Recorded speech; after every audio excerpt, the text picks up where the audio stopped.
Welcome home to USA Global TV and Radio. Ours is a place where dreams take flight, voices are heard, and stories are shared. This is where cultures meet, connections are formed, and ideas are transformed into action. This is your destination for authentic storytelling, diverse perspectives, and meaningful conversations. We're where global stories unite and bridges are built beyond all borders. Discover our world of education, entertainment, hope, and inspiration. Together, we're building bridges worldwide. Subscribe to our USA Global TV channel and download our USA Global TV app. Be our guest or join our team. Visit usaglobaltv.com. With heartfelt thanks to our executive producer, Dr. Jacalyn Kerbeck, music scored by Yifei Tang from Cloud Road Music, creative direction by Paul Garcia, and I'm Al Cini, and I'm very proud to be part of the USA Global TV and Radio family. So join us here at USA Global TV and Radio. Make us your home for global connection. All rights reserved. This video and its contents are the exclusive property of USA Global TV and Radio. Unauthorized use, duplication, or redistribution in any form is strictly prohibited.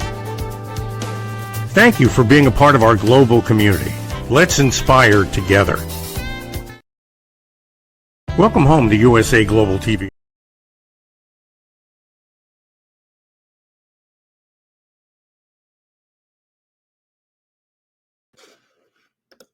Hello, and welcome to USA Global TV and Radio's YouTube channel.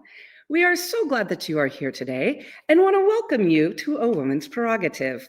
You might be expecting to see Dr. Jacalyn Kerbeck today. She is off, and so I am filling in today. My name is Megan Sandwick. I am a strategic productivity partner, and I want to thank you for joining us again on USA Global's TV, radio, and USA Global TV and Radio's YouTube channel. Sometimes I get that last one jumbled a little, and I am so sorry about that. But I am so excited to be here today on A Woman's Prerogative, where we're going to talk about something that's kind of exciting. We're going to talk about the intersection between mindfulness and productivity. And I am so excited today to be working and to be hosting with Mariska Duperez. And I said your last name wrong, and I apologize. Mariska is going to join us now. She is an amazing coach. She is an amazing human, first and foremost. Let's start there. I want to thank you, Mariska, for joining us today as just an amazing human who has an amazing amount of experiences. I know I've said amazing twice, but that's just because I have always been so impressed by you. Mariska is a coach. She is a transformation leader. She is an author. She is a permanent part of A Woman's Prerogative. Welcome, Mariska. How are you today? Welcome, and I am so happy and excited to be with you today, because this is the very first time that we have been on a show together. So who knows what magic we will create. Where do you think we could talk? I mean, I think that the possibilities are endless in our opportunities, and I'm excited about that. Me too. So let's just start with a question that I would like to ask, if you're okay. How has your week been? How are you today? And right now, we know you are in Australia, and so we are on technically different days right now. We are. So I am on a Friday, whereas you are on a Thursday. So my week is ending. You are still twiddling along in yours. We are also in different seasons. So we are going into, well, technically we are in spring and going into summer. At some point, summer will arrive, I'm sure.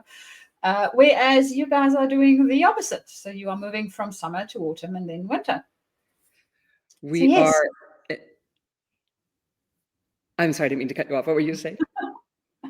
No, just a wide variety of different things happening in both spaces. It is. And I will say I'm agreeing with you, because I am in California. I'm in the northern rural part of California, and winter has arrived. It is, as you can tell behind me, like today has been one of those overcast days. It's made me happy. And so I'm not sure about you. Seasons do.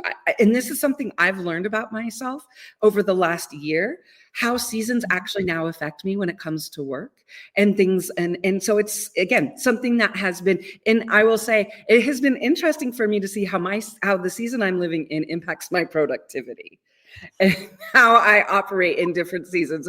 Does that impact you at all? I'm curious. Well, yes. I have a tendency to want to hibernate a little bit during winter. So doing things a bit slower paced in general works for me during wintertime, whereas spring and summer feels fresh and lively, and you want to start new projects and do new things. And of course, this is really tricky, especially if you are working with people that's going into winter and you are going into summer, the other way around. So yes, balancing that is always a very interesting dynamic. And to me, it is part of to me, that element that you just said is what I love about the remote work and what I love about working with people. And that, this just add Wi-Fi, experience that we've been in the last, as we know that with the pandemic, obviously we went remote, but even before that, it's been exciting over the last years to realize and to take into account things like, yes, I'm excited that I'm getting snuggly and you're not. And it's a good thing to learn about, you know what I'm saying, that we get to, I think it just opens our perspective in such a positive way. I absolutely agree. And it's good to be reminded of the fact that we are continuously going through this transition, right? So wherever it is that we are at that point in time, it's not stationary. It's not going to stay that way forever. It is just a for now. So in this moment in time, this is where I'm at. And in this moment in time, two things can exist at the same time. So we can have summer and winter. Guess what? The planet does it all year round. So wonderful to realize these things, right? Well, absolutely. And one of the things that, again, because, so it's October, Northern California, all of a sudden the tree leaves, even when it was 100, 90 degrees here, it is September and trees tree in September. You know what I mean? Like fall in September. And so it's been so interesting for me as I'm thinking about getting things done, and I get, my life gets caught up in my whirlwind of, what I'm doing and how I'm doing. And so then when to see something like, it's September, the trees are doing this. And I am connecting this, I'm making this connection when we're talking about the intersection of mindfulness and productivity, because to me, it is interesting to remember that no matter what's going on in life, no matter what our stresses may be, no matter what my personal feelings or emotions may be, things are still going to happen. And so to me, that intersection of mindfulness, to me, having that reminder from nature has honestly been very powerful, because it's like, wait, this is what nature and the world's been doing for, these trees have been here for hundreds of years.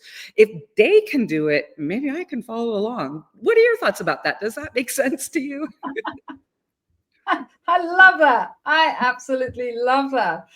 And yes, it's a reminder of where we are right now, right? In the space that we are occupying. And just looking outside your window, and hopefully you can see a tree outside your window. And if you can't, take yourself to a place where you can see a tree so that you can experience that piece of the seasons change as well. It also reminds me of some people that's living on the equator. So I have clients and people that I work with that's in the Singapore sort of more equatorish space. They typically don't have big seasonal changes. So they do get winter, and that's when they would put off the fan for about 4 days, and that's it. And then they go back into normal summer weather, or the temperature feels like summer. So they don't have the severities necessarily of the season, but we still go through that process. There's still a cycle that we go through. And nature's wonderful at reminding us of it. I have found nature a wonderful mindfulness partner, so to speak, in things that I do and the way that I operate about things. So yes. It is interesting, and especially, thinking a little bit about the intersection between nature, thinking about the intersection between mindfulness, and then, bringing in how we work with clients. We're both coaches. We both work with people in different categories, but the same, right? I would imagine. And so when you think about it, especially when you're when you're working with your executive clients, how have you, and how has it changed recently? Let's ask one question. How have you started to bring in, again, like you said, noticing the nature, even recommending, go look at a tree? We hear, put your feet on the ground. And I know sometimes people are like, what is that? And it's, so when we think about some of the mindful practices and how we can intersect them with when we're working with our clients, especially executive leadership, what's a good path for us to recommend people to start down? How would you recommend people start to explore that idea? Well, that is a very interesting question, because we are all in different places, right? In not the physical place of where Right. you are, or not only the physical place of where you are, but in our life journey, we are in different places too. And what makes sense for us, so to answer your question, in the executive space, what made sense for us in our 20s might not make sense for us in our 30s, might not make sense for us in our 50s or 60s or 70s, right? Depending on where we are at in life, what is happening for us at that point in time. And for me, I think the main thing around mindfulness, or the way to be able to practice it, is first just to be present. So whatever presence practice you have, so whether this is going for an exercise and you can be fully there all the time, then that is your mindfulness practice. And that's fine. Even though you are moving, mindfulness doesn't mean that you need to sit still, right? I sometimes utilize my folding of washing as a mindfulness practice. Yes. Brilliant. I mean, I don't know about you, but I find folding washing really boring. Absolutely. Yes. I had a meditation teacher once that was like, when you're washing dishes is a great time, especially, for busy people, and especially parents and things like that who can't find time, which we understand. But it's that same thing where it's folding it into something that you're doing, whether it's you're literally folding or doing something like that, but taking that time. No. And that way you begin to look forward rather than dreading it, right? Exactly. And it becomes part of a practice for yourself. It's sort of the multiple layers. From an engineering point of view, because that is part of my background, I want to always see whether I can do more than one thing at the same time without multitasking, but having multiple benefits. Right. So if I am folding, washing, and I can do it in a mindful way, so just being present at that moment with that piece of cloth that I have in my hand, or doing the dishes, or even eating, you can literally do it with anything you want. And that practice itself just makes the thing that we are doing be more impactful for us. And it also has all the other benefits of calming the nervous system and helping us to be in the here now, and actually helping us to step back from all the things that we feel has been so overwhelming. And maybe you might even come up with a great idea for that problem that you were trying to solve.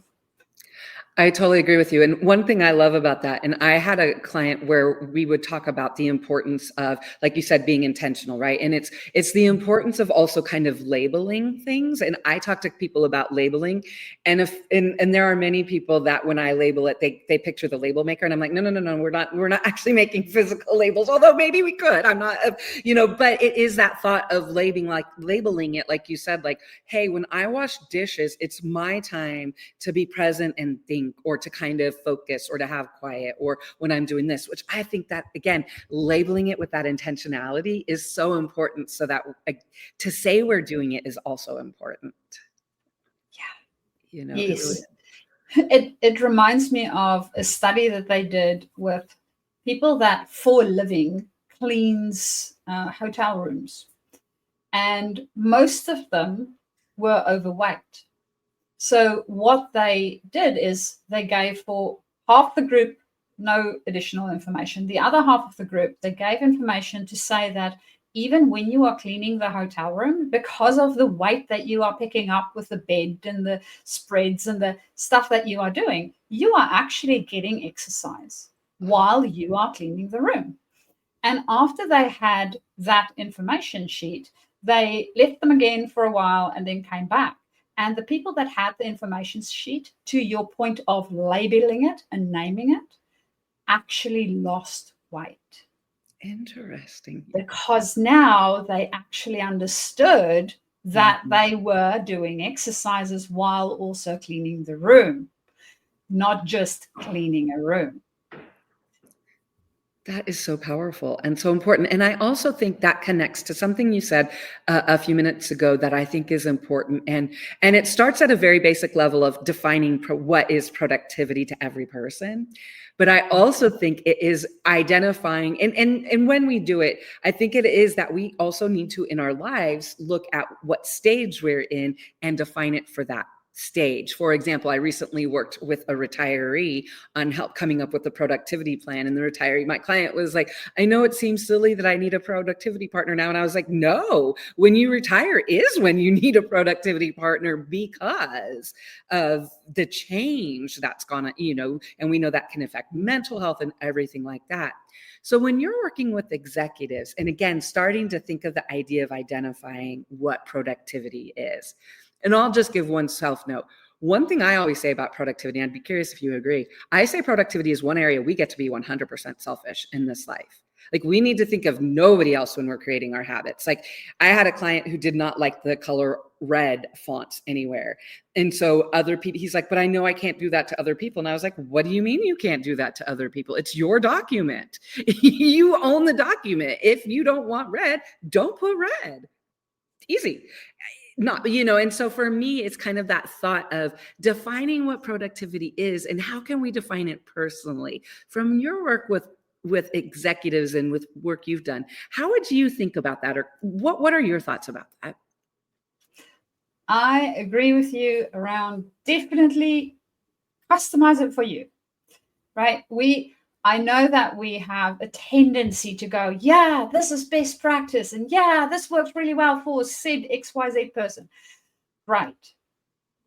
It is good to get ideas from them, right? And if we do have something that is best practice for whatever reason, because it cannot work any other way, I mean, gravity is gravity and you won't change it no matter what, then great. That is something that needs to happen. Or if it's a physical rule, so for instance, if you have a regulatory type of thing that you need to comply to and it has red font, okay, that's what they want, that's what I'll give them. Absolutely. But if it's my own thing, go nuts. It can have whatever you want. It can have lines and all straight rows. It can go all wonky and all over the page. I don't care. It's yours. You do it the way that it makes sense for your brain.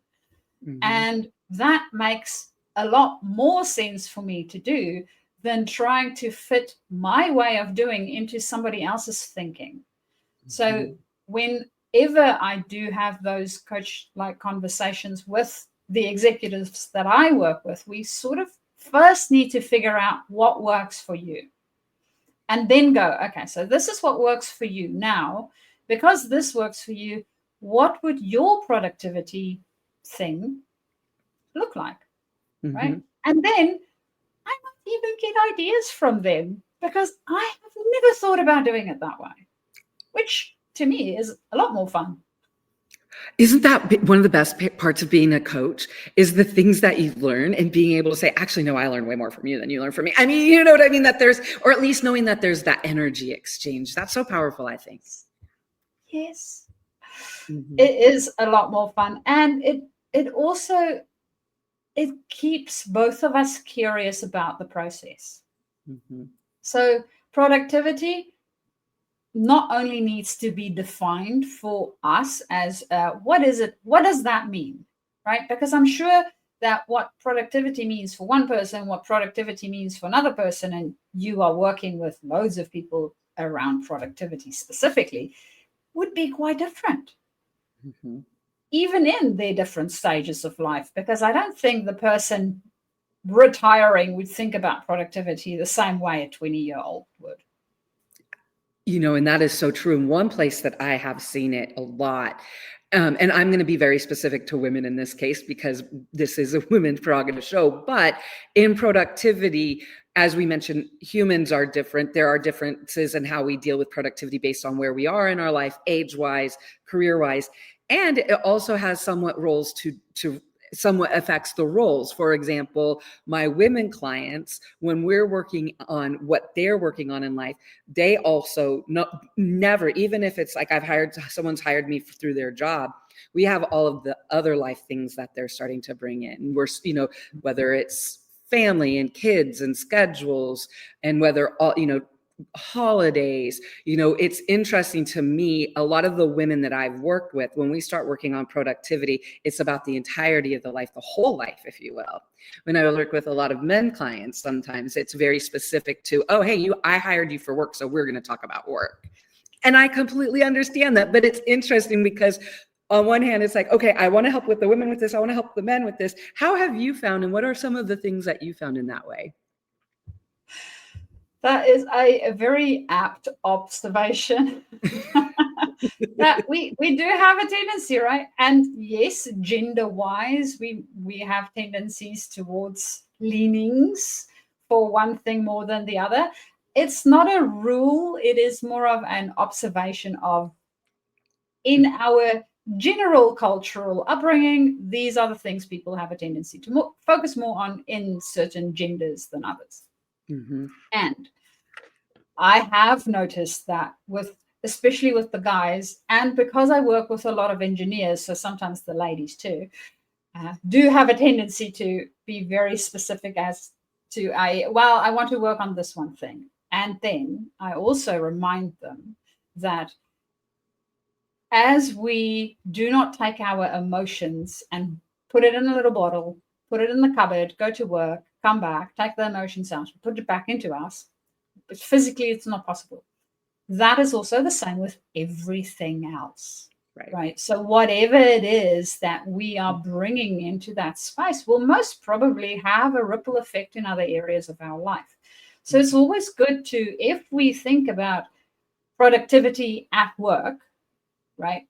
Wonderful. And how might we also utilize what we have now learned about ourselves and about the process in other areas? Mm-hmm. Because guess what? Next time, your holiday planning might go a lot smoother if you use the same technique.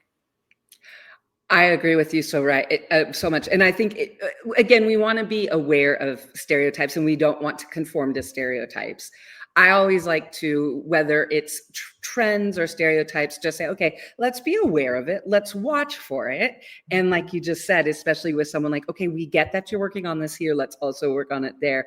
And I think for us coaches, that is the exciting part about having different people is, have you ever thought, okay, I know working with this client's going to be like that. And then you start working with them and they're completely opposite.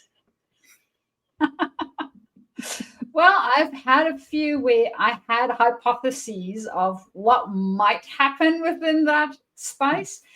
And then I might surprise myself and they might surprise me too, which I always enjoy a surprise. So if you are going to surprise me, please go ahead and surprise me. I'm happy with surprises. And that's where I always like to say it. One of the things, because I, as a coach, and I know you as well, I think our mindset going into it and not going in with preconceived notions and being aware of like, what is my Pygmalion, and what is my Pygmalion thought? Am I putting thoughts into, and making sure that my mind is not doing that, which we know is super important. But then it is also interesting on the other thing to say, we get to watch humans. And watching humans means that we get to see a lot of fun and learn a lot of traits and learn things that we never thought we would have. Yes. And it's watching humans, watching ourselves, watching humans.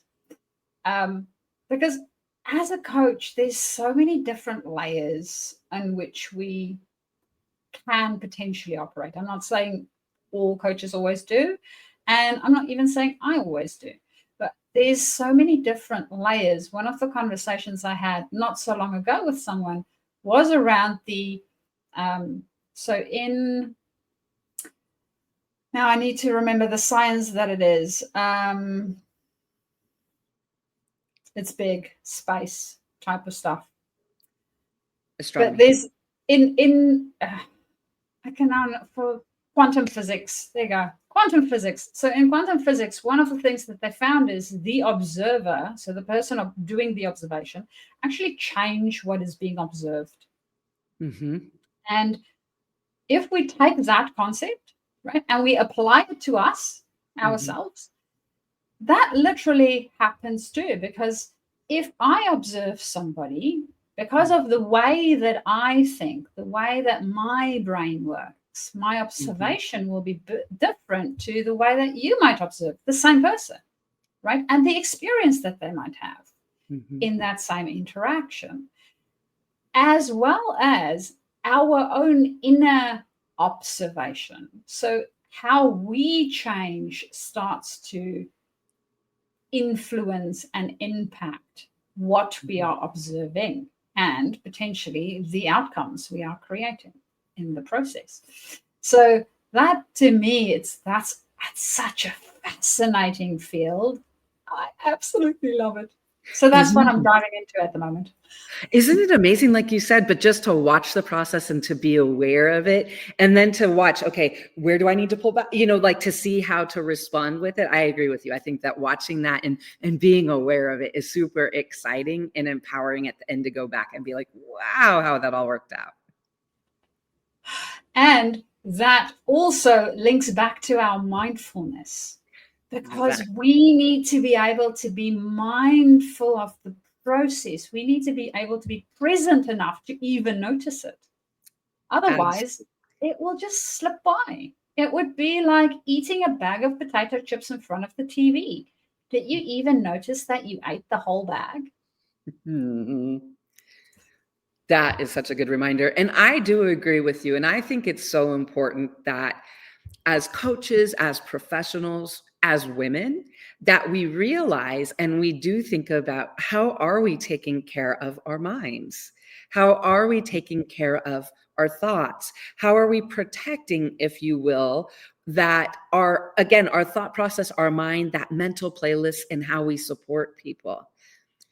I know for me, that has been probably where I've developed most as a coach.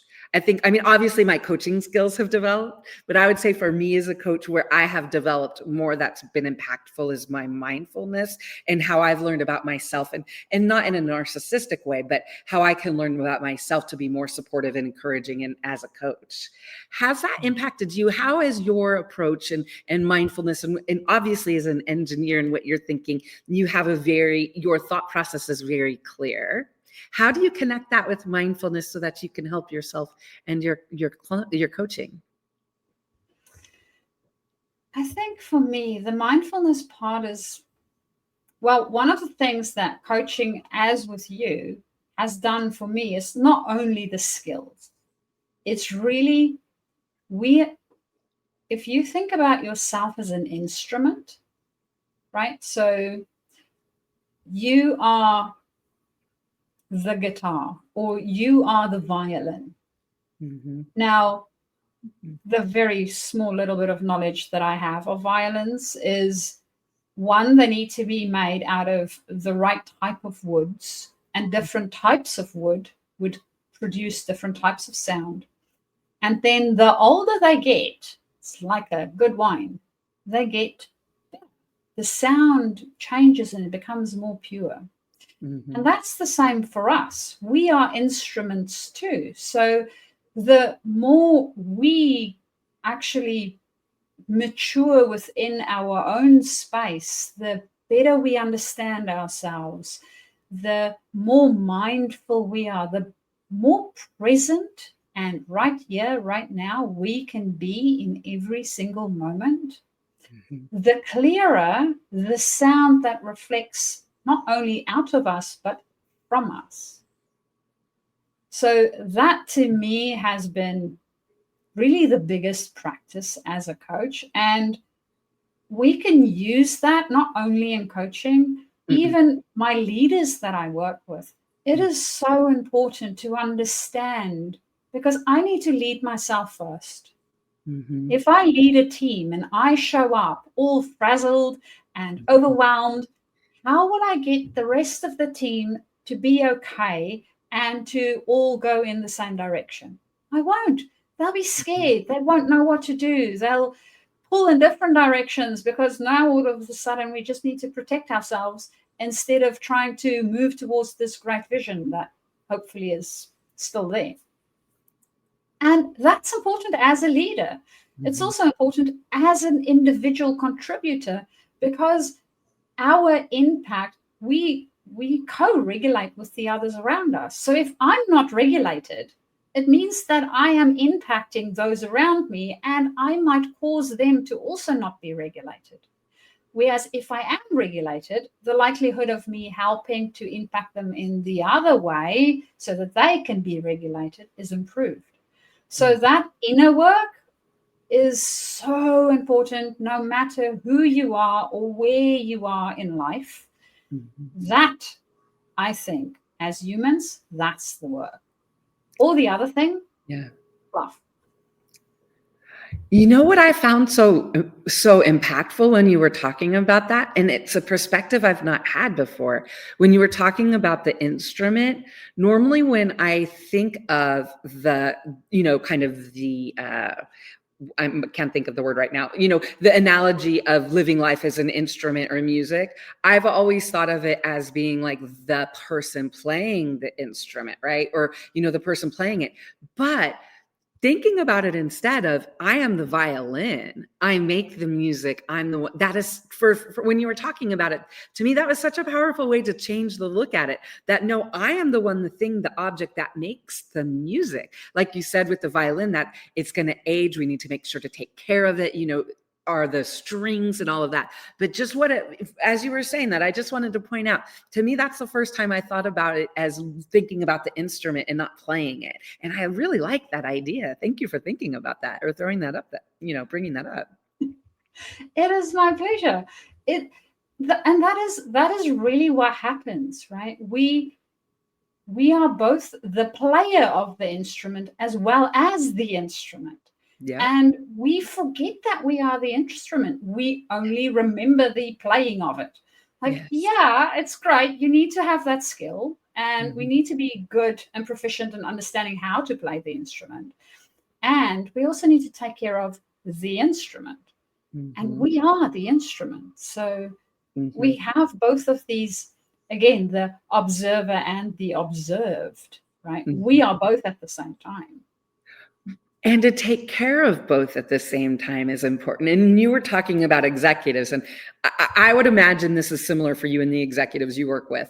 One of the things when I start working with executives and realize when we look at their calendar, they have meetings all day back to back generally, or appointments or lunches, whatever, right? Back to back. Then maybe about between 4 and 6 p.m. is when it's like, okay, now I'm going to start working, right? Now it's like, okay, they've got the meetings during the day, and then after or whenever they do the work. And I, in some ways, what I always say to my clients is that will work for a season. That cannot be the way that you work. That cannot, and it goes back to, like you said, being the example. How do you work with your executives to work through something that is like that, to let them know that you can do this for a while, but A, you don't want to role model it, and B, you're not going to be able to keep that pace forever. That's not healthy. That's not the best way. And I know that might not be the best words to use, but in thinking of that, how do you deal with that, and have you experienced that?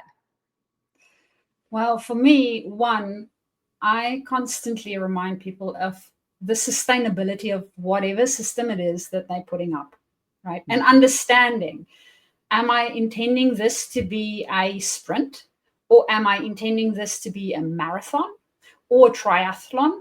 Or what is that? What is it that I'm trying to build, right? Because I don't want to build something for a sprint and then go, oh, no, but we're going to use the same pace and the same everything, and then just stretch it out for the next 50 years.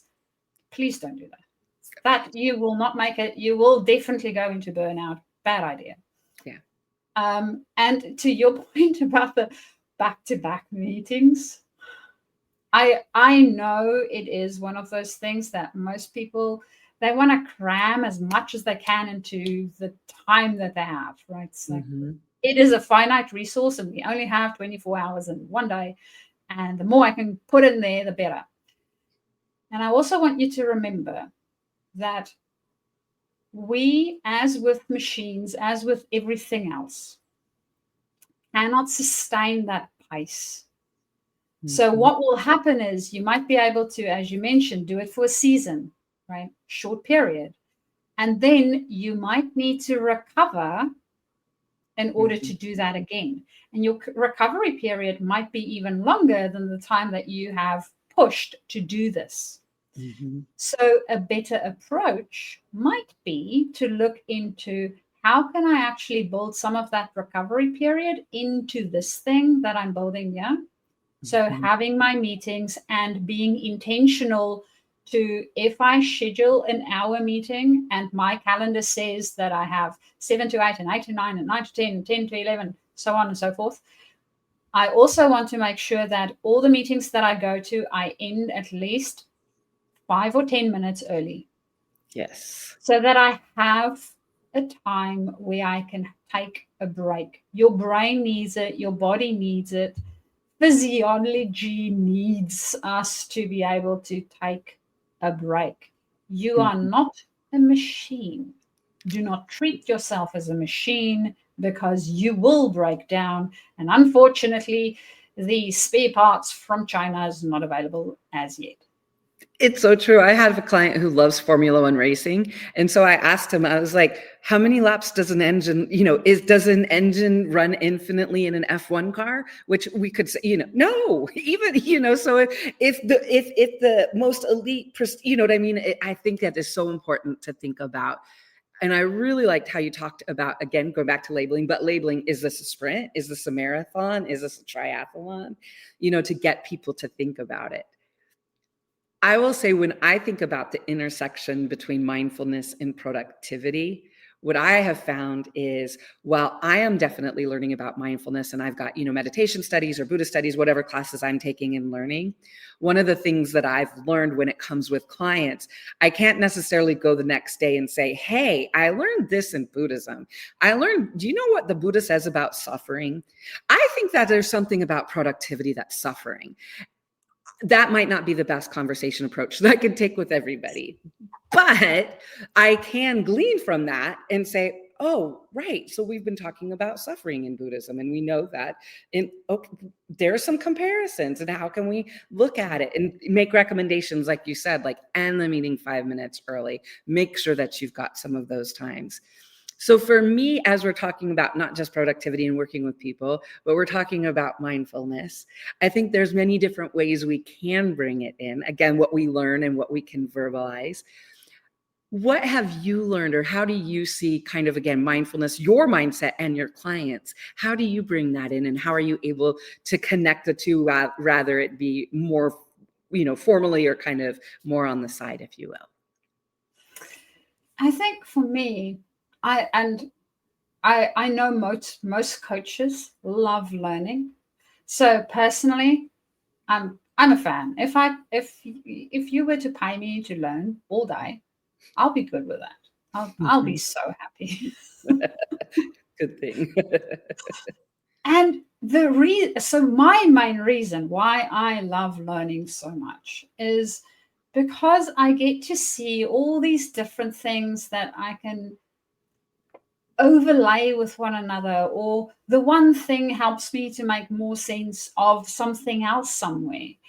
I had a client, to give you an example of this, I had a client not so long ago going through an organizational change and a lot of uncertainty and overwhelm with the new way of doing things. And there's burnout in that whole space. Not only my client, the whole space is sort of in a place where it's not great.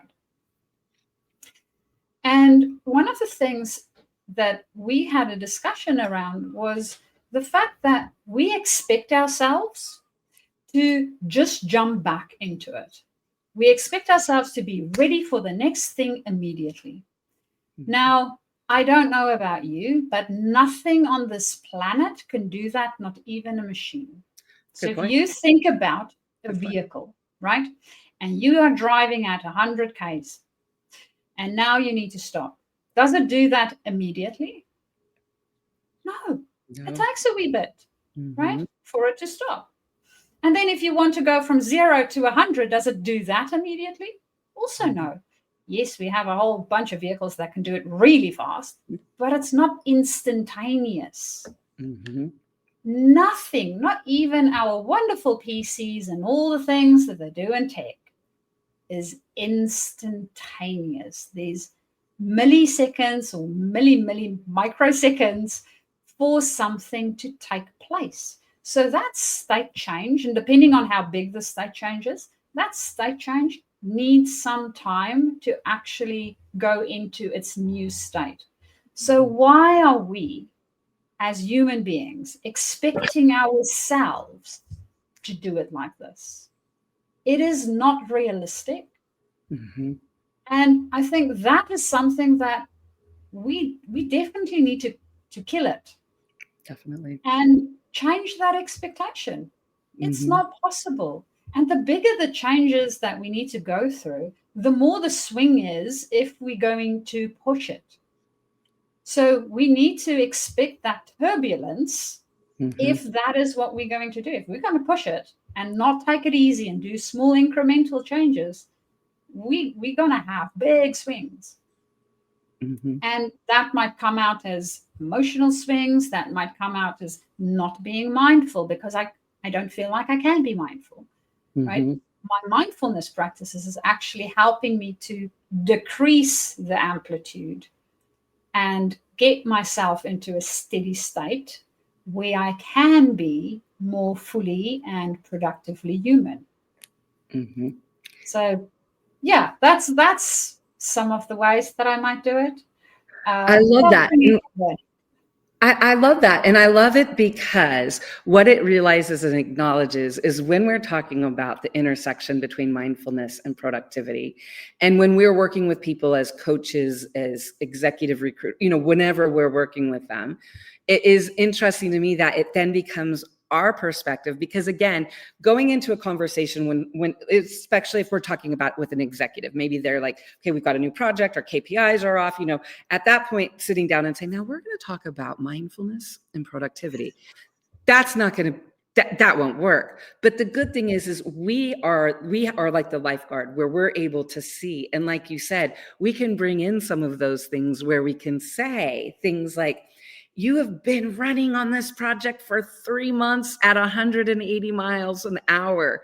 You need to let it decrease, and you can't just jump into another one.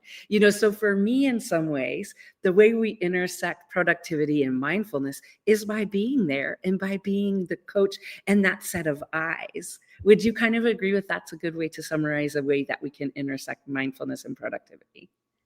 Yes, I think we do need to have that extra sounding board, that extra reminder, right? It might be that it is somebody that you trust on your team to do that. Mm-hmm. It might be that you have a coach to do that. It might be that you have a wisdom circle or a group which you belong to that helps you to do that. Mm-hmm. And we all need it. We all need it because we can be so ostrich-like with our heads in the sand and not seeing anything else that's going on around us. Yeah. And then think that we can just jump from the one thing to the next. So, yes, good reminders. Even these shows, watch more of them. Absolutely. I would say, and I think in a way, one of the things I hope as we've been talking that people are realizing that, yes, this can happen in a formal coaching or executive coaching, this can happen in those kind of relationships, but also more, it can happen with what is our support system? Who is your team of angels? Who is your wisdom team? Who are those people that are supporting you? Are they like-minded? Are they people who also are going to see? I had a friend yesterday say to me, Megan, things have been a little stressful lately. Like, have you taken some time, or do you have a plan to take time for yourself? I will say I appreciated that so much because she didn't judge. She didn't tell me what I should do. And she brought it up in a way where I was like, oh yeah, I probably do need to take some downtime. You know what I'm saying? Like, so to be aware of that and support and encourage each other is important. Yeah, it is very important. Having people that would help us to see what we need to see when we need to see it, and not just placate or go for status quo. It is so, so important. I mean, we do need to be challenged. Don't get me wrong. Challenges are good. And we want to make sure that the challenges doesn't put us into a space where we break. So having that balance. Definitely. And having trusted people who know how to approach you. And I don't mean that in, don't use that tone, don't use that word, but there are sometimes we are in a place where we can't receive it that way. We are in a place where for me to receive it, I need someone to understand the best way to send that supportive message also. Yes. See, and that's where we need to know how to be the violin so that we can play it in a way that makes sense for the other person. I mean, Mariska, my mind has been blown with that one, and I cannot wait to take that one and think about it, because we are that, well, we're not just playing the music, we are the instrument, and we need to be prepared and we need to shine. And we begin to sound better as we age and as we mature. It doesn't have to be days and, but just that whole process of maturing in life, right? Absolutely. It is. And that's part of life, and that's part of the joy of living. Guess what? We learn all the time. We did. Mariska, I want to thank you for letting me spend time with you today. I mean, let me word that. I want to thank you that we were able to spend this time today, and that we were able to talk a little bit about productivity. We're able to talk about mindfulness. We're able to talk about people. Is there one takeaway or one thing you would like for people to think about as we're going away and going into a Friday and Saturday and weekend, and one thing that you want people to think about for their mindfulness and their productivity? I think for me, when you look at your productivity schedule and thinking about what you want to change about it, or how you want to optimize it, how you want to make it work better for you. Also bring in the lens of, how can I do this mindfully, right? Not only the restructuring it mindfully, but also when I am in this space, how does that encourage me to be more mindful in every moment of my day, so that when I am in a meeting, I can be fully present. I am not thinking about the next 5 things that I have to do. And when I am not in the meeting, I can be fully present with whatever that is. Mm-hmm. So building in those slots, those capabilities for ourselves, that I would say would be my juicy little intersection between productivity and mindfulness. I really, really like that. And there are times when I will tell you that I'm going through and doing things, and I'll just stop and I'll be like, I don't like how I'm feeling right now. And that's when I realize, I need to make a change, don't I? And so for me, it is about that, and about acknowledging and understanding it. I want to thank you for being with me today. I want to thank you for letting me join you and have this conversation and get to know each other a little bit more. I want to thank you for your time today, Mariska. Thank you. I really enjoyed it. I want to thank you all. Mariska will be back next week, and there will be a fresh new topic. And so please don't forget to join. We are going to say goodbye to Mariska for now. We will see you again next week.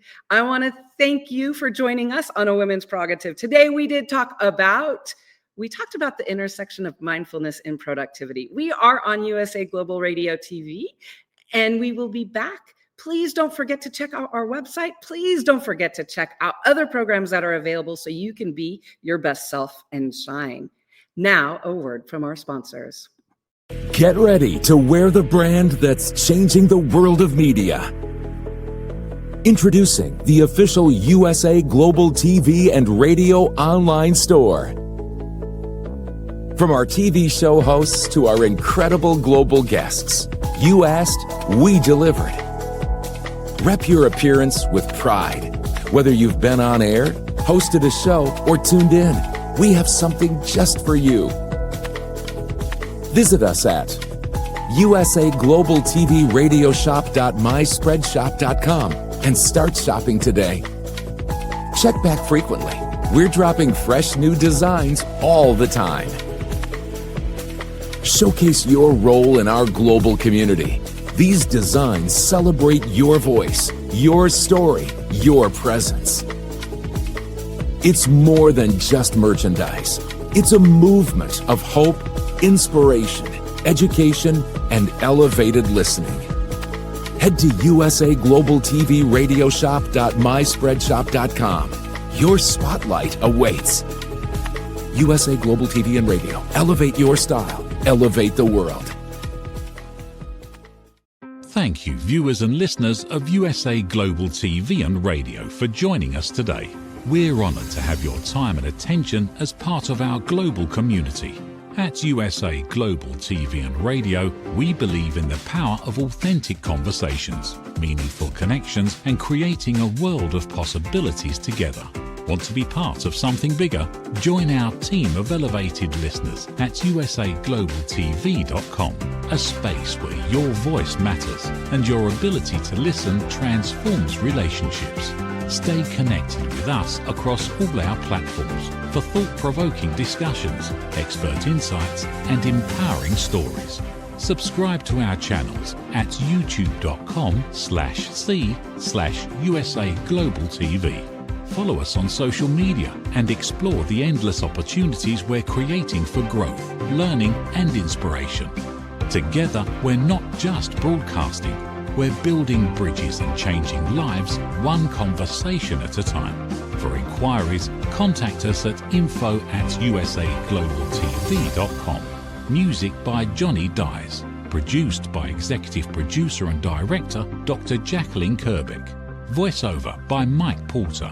Creative Direction by Paul Garcia. All rights reserved. Copyright 2025. Visit usaglobaltv.com to view our full terms and conditions.